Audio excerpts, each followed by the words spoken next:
Quando é que a gente deve, de repente, procurar uma informação sobre educar filhos?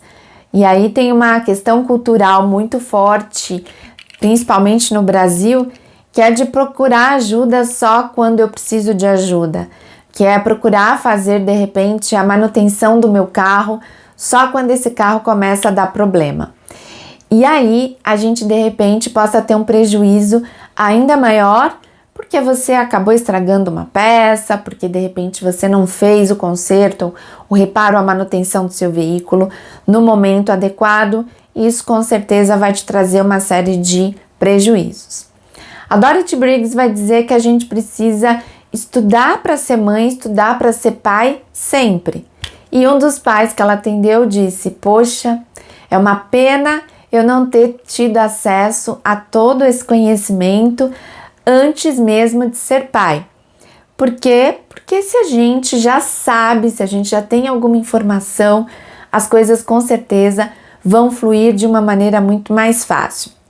E a Dorothy vai fazer essa crítica com relação a buscar conhecimento antes mesmo de que as coisas possam vir a acontecer. E por que isso? Porque a maioria dos pais tende a se contentar, tende a se manter na sua zona de conforto, quando de repente o seu filho não está dando problema na escola, quando os relacionamentos em casa seguem de uma maneira fluida e tranquila, quando não há nada de alarmante no comportamento da criança para que você de fato se preocupe em fazer algo por essa criança.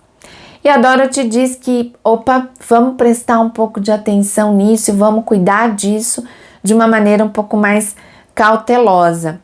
A educação é extremamente complexa e a gente precisa prestar atenção até em excessos de silêncio, excessos de obediência, sim, muita obediência também pode ser um sintoma de que a gente precisa olhar para essa criança com um pouco mais de atenção. Falta de diálogo, conversas, hábitos, né? Quais são os hábitos que você está alimentando no teu filho? Quais são os hábitos que a tua família de repente esteja alimentando? E a Dorothy vai nos provocar para olhar para essa família, para todo esse grupo que se comporta, que interfere no comportamento dessa criança e que também sofre aí uma série de interferências por conta do comportamento da criança. E quando a gente fala de ter educação de filhos pautada em conhecimento de uma maneira mais sistematizada, você também vai estar cuidando de uma série de outros conflitos que podem acontecer na tua casa. Quais os conflitos? Se uma criança, de repente, está demandando mais atenção de uma mãe, ela, consequentemente, deixa de fazer outras coisas em casa. Ela deixa de dar mais atenção para os outros filhos, ela deixa de dar atenção para o marido, ela deixa de cuidar até mesmo do próprio trabalho.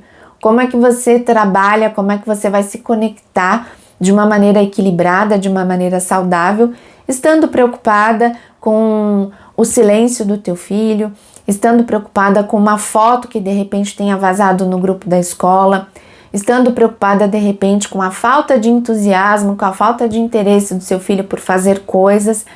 Então, a Dorothy diz que a gente não pode procurar essa ajuda, procurar informação para ser mãe, para ser pai, só quando a criança apresenta algum sintoma mais alarmante, mas o silêncio, a obediência, a falta de interesse, a passividade, o fazer só por fazer, por exemplo, uma criança que estuda só para tirar nota azul, só para passar, mas não está interessada em dar o teu melhor, uma criança que de repente é sedentária, que tem hábitos alimentares ruins, que não conversa, que tem dificuldade de se socializar, uma criança que tenha amigos que possam de repente afetar esse seu desenvolvimento, mas de repente uma criança que não tem amigos, que não consegue se relacionar com outras pessoas, também está denunciando, também está dizendo que precisa de ajuda.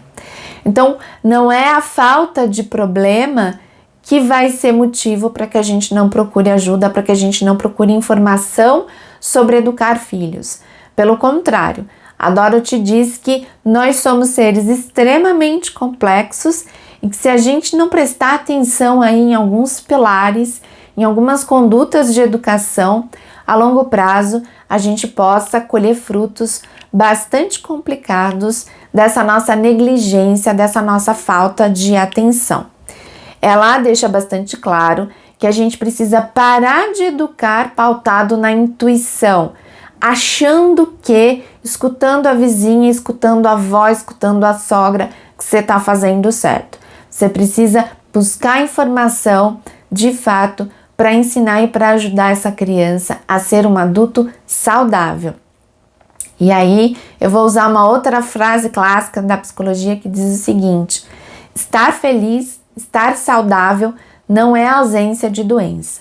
Estar feliz é bem mais complexo que isso. E eu espero você no próximo vídeo para a gente continuar discutindo o livro A Autoestima do Seu Filho. Obrigada pela presença, até!